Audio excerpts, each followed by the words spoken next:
Car Cost Canada provides the dealer cost, a list of rebates, plus discounted interest rates. The link is in the description below.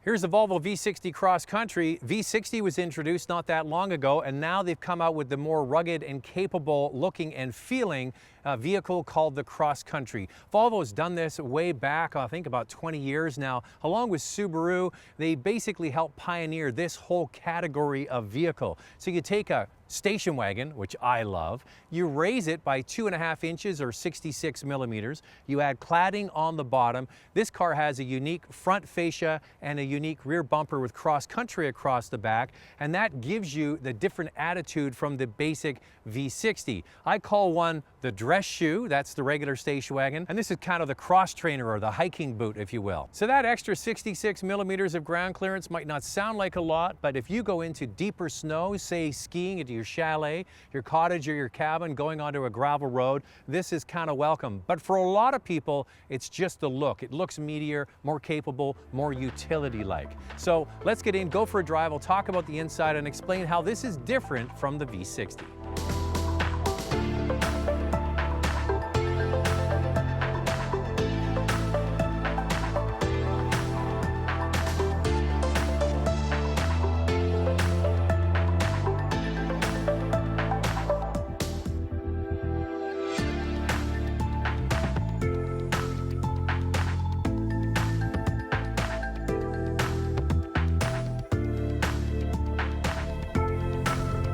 So the V60 is sold as the regular station wagon and this Cross Country. And there are differences. There are two main differences. First of all, the V60 is sold on the base model with front-wheel drive. And it's sold with the same engine as this Cross Country. However, if you want to add all-wheel drive, you have to opt for the more powerful, what's called the T6. That's the turbo and supercharged 4-cylinder. It gets about 315 horsepower. So you can get all-wheel drive and you can get the more powerful engine. Now let's move over to what we're driving now, which is the Cross Country. It comes standard with all-wheel drive, but that more powerful engine is not available. Is this a major hardship? No. I'm here to tell you. The engine in this car, which is called the T5, has 250 horsepower and 258 pound-feet of torque. And this is the engine I would choose if I was given the option in the Cross Country. It's that good. It has a really nice linear torque delivery. It's a very smooth engine. It complements this car very nicely. Now, I did drive the S60, that's the sedan version with that more powerful engine. And in that review, this is what I said. Now you would think supercharged, turbocharged, 316 horsepower is just gonna take off. Now it does have great acceleration and it does have great performance, but it comes on with a wave, a surge, a swoosh if you like. So initially out of the pocket, the supercharger's doing the work, but then when the turbocharger kicks in, especially in that mid-range torque, bam, that's when you feel like you're driving something special. So sometimes what you get on paper looks more impressive than it actually drives in person. And that's why I think that this 250 horsepower T5 engine really is the one to choose, in my opinion. Then you can dial things in with the different selectors here and drive modes. In dynamic, it feels great. Now this isn't a performance station wagon. It's a good luxury everyday station wagon, and it does that really, really well. Add in the raised ride height of 66 millimeters for people that want to drive in heavy snow. If you go to a cottage or cabin with some, bad gravel roads, this is where people want to play. And those that just like the more rugged aesthetic that this Cross Country delivers. And I get it. Everybody's rushing towards utility vehicles. You look at vehicles like Volkswagen's All-Track or the Outback from Subaru. When you add the cladding and you raise it up, people buy those in bigger numbers. So let's pull over for a second and talk about the interior of this product, because that's one area that Volvo is certainly shining. So what do you get with a station wagon? I've owned a station wagon, absolutely loved it. My wife, however, didn't like that sort of, she didn't like it. A lot of women don't like station wagons. Those that get station wagons get it.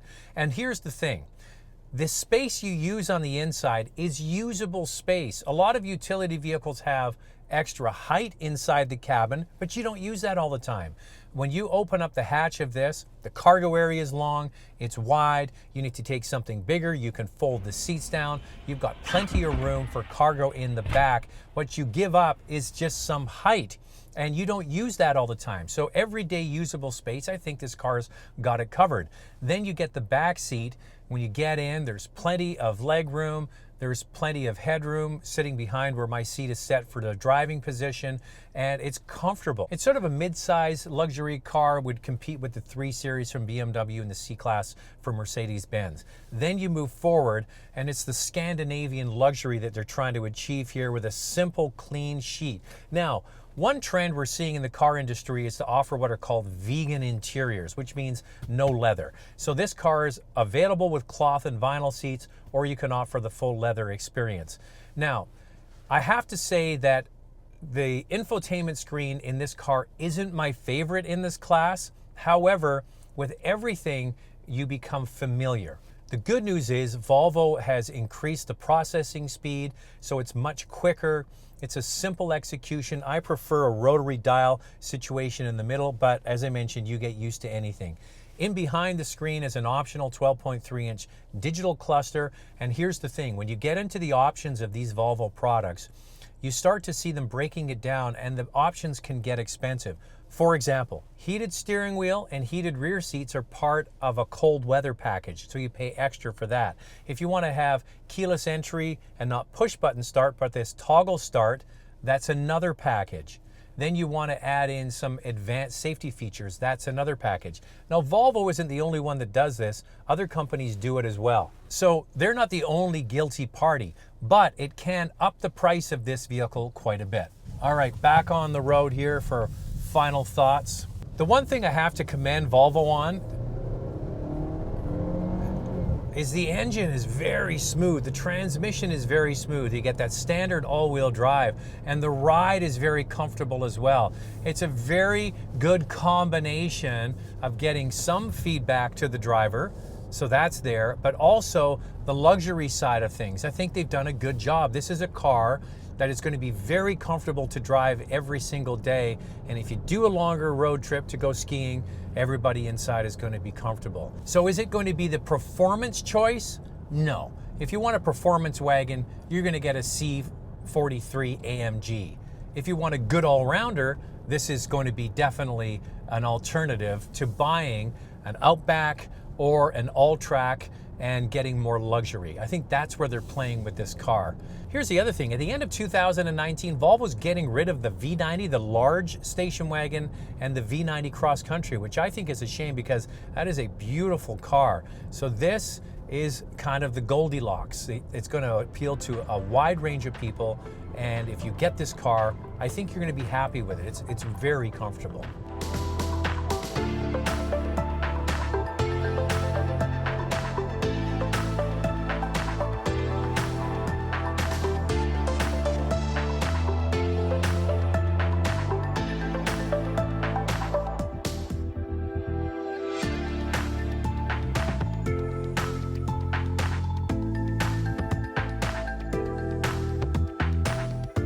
Read an interesting article not that long ago that in the US market, sales of station wagons to wealthy individuals is actually going up.